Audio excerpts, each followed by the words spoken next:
Guys, I made this really good coffee. I can't stop drinking it. We're gonna put it right there on the shelf. Anywho.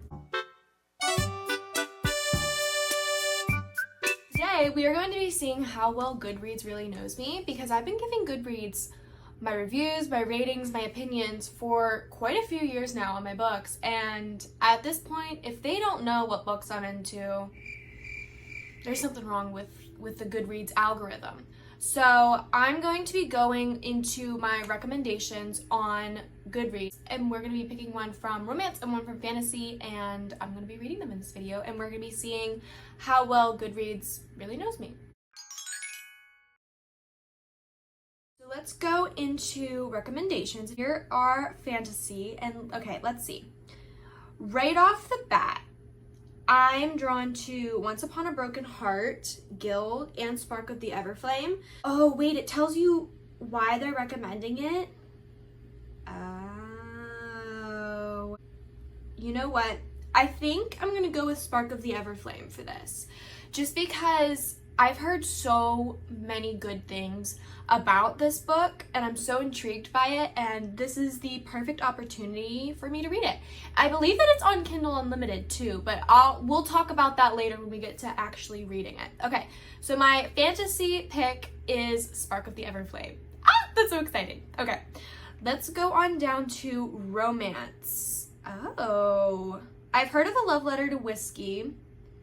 I don't know if I've heard Catch the Sun. June 1st.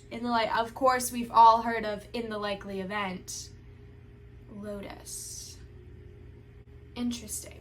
I think I'm going to go with In the Likely Event because, as you can see, this Rebecca Yarros book is on display because one of the best books. I definitely want to read more of her romance books because I do love Fourth Wing and Iron Flame, but I did not expect her romance books to be as just impeccable as they are. So let's go with In the Likely Event for our romance book. I think that Goodreads maybe found two books that I might really enjoy. It did better than I thought it was gonna do, but we'll see how I feel after I read these books.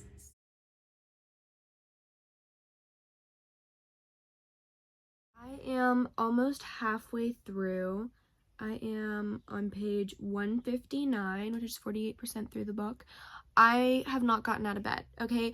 I went to bed. Wow, the glare in the glasses. Okay, just look down. Okay, I read this before bed yesterday. I woke up and I literally rolled over and was like reaching for my Kindle. My eyes weren't open. My eyes were not even open. I did not have my glasses on. I was reaching for this book. This is so good. There's something about a second chance romance that is always going to get me. Like the fact that they have history and they know each other and they see each other and they know without saying anything like how they're feeling.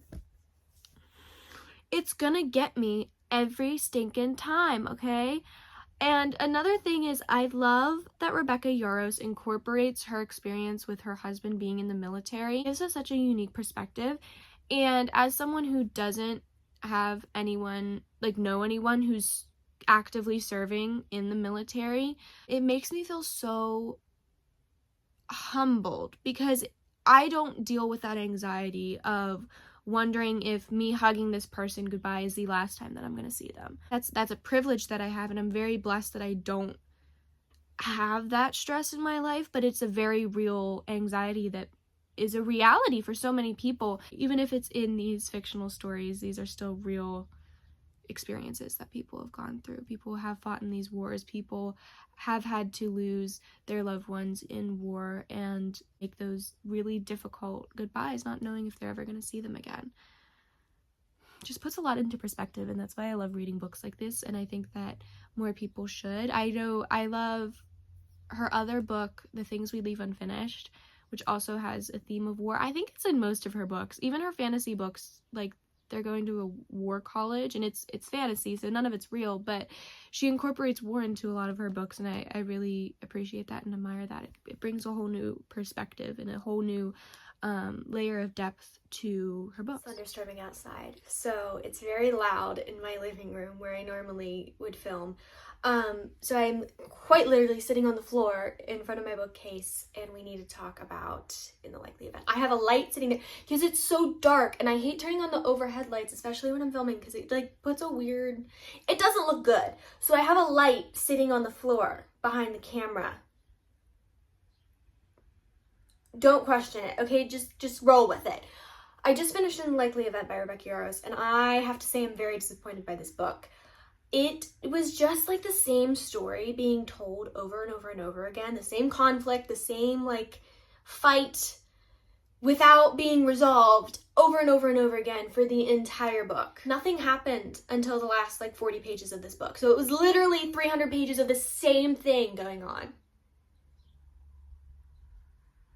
And also our male main character, he was lovely and he was great and he was wonderful, but then like a chapter later, it's like you don't even know who he is. And he's being mean to our female main character and like blaming her for him being off. Like, I don't know. He gave me the ick and I never recovered from it.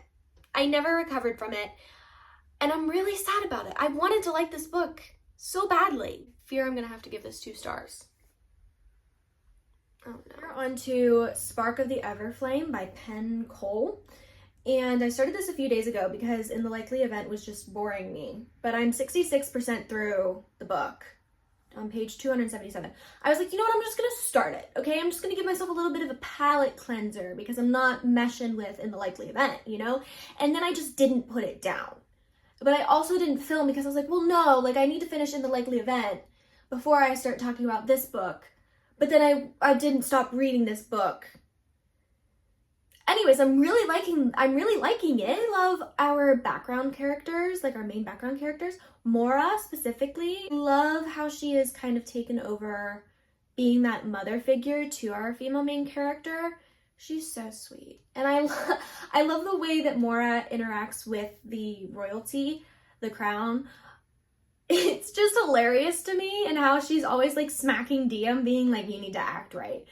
Hilarious. I also really love the overarching mysteries that we have going on because it makes me unable to put this book down. I have to know what's happening. I have to know the answers to all of the questions that this book is making me ask. You guys, this one's feeling promising. I'm really excited. Hey, you guys. First things first, I got a microphone because the background noise in my apartment was driving me insane. Like, I have an old fridge and that makes noise. When I have my air conditioning on, that makes noise. The fan that I have, the road noise, I was going insane listening to those last clips. I was like, I need to do something. So I got a microphone. Back to the book. It's been a few days. I'm on the last chapter. Okay, I've been reading for like an hour now. I'm on the last chapter, and I just have a feeling that this is going to be crazy. I have a feeling that I'm going to be either crying, screaming, jaw dropped. So I'm going to record it. I'm going to record it. Here we go. Are you excited? I'm kind of nervous. We have the final chapter and then an epilogue left.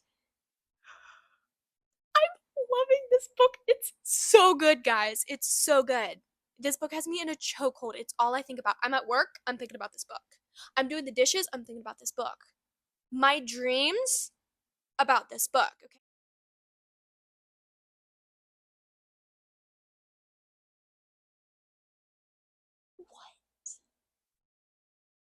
What? Okay. Okay. So, wait, who's this author? Penn Cole. She likes chaos. She likes chaos. I just finished Spark of the Everflame. That's it. The book's over. Is the next book on Kindle Unlimited? Is it though?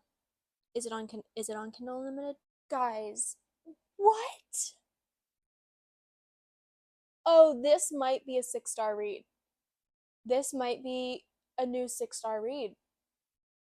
And it's a whole series.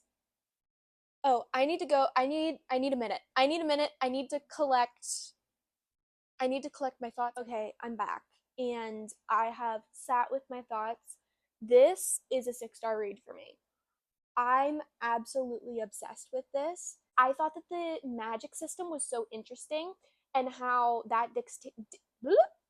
how that dictates who the next ruler is. So the person with the strongest magic becomes the next ruler. I thought that that was very, very interesting. I also thought that all of our characters were so well written. Male main character, I love our male main character. We didn't get to see him a lot. Again, it's like a slow burn. So we're more so focusing on our female main character in this book, and I think our male main character is going to play a larger role, a larger role later in the series. But what we did see of him in this book, I really liked. I love how he just almost immediately has a soft spot for our female main character and trusts her, even though maybe he shouldn't. I think that he's going to be one of my favorite male main characters if he continues down this road in the rest of the series. This book is very, very immersive. As I was reading it, I felt like I was in the city with our female main character, or in the palace, or wherever she was. I felt like I was there with her. And sometimes that's very difficult for a fantasy book. I just feel like kind of disconnected from the story and from the places where our characters are. I just think that this book was really, really well written. I love her writing style. It's easy to read, but it's also kind of lyrical. I might need to pick up the physical copies of these so that I can display them on my shelves and also reread them and annotate them because I'm obsessed. Have officially reached the end of today's video, but before you guys go, I wanted to give a quick little recap of the journey we went on together today. So Goodreads had recommended 2 books for me to read, the first one being In the Likely Event. I ended up giving this book 2 stars. It just definitely wasn't for me. So there's a past timeline and a present timeline in this book, and the past timeline just became very repetitive, and it became very, very frustrating for me, and I just did not mesh with the book. However, the second book that was recommended by Goodreads was The Spark of the Everflame, which we just got done reading. I literally put the book down, filmed that last clip, and now I'm here filming this. Absolutely loved it. 6-star read. Incredible. I will be continuing on in that series. Goodreads found me a 6-star read, so I think it did okay, surprisingly. That's all I have for you guys today, so please let me know in the comments if you have read these books and what you think about them, or if you think you have a better recommendation for me than Goodreads did. But I'm gonna go and make myself a coffee and probably pick up the sequel to Spark of the Everflame. Happy reading!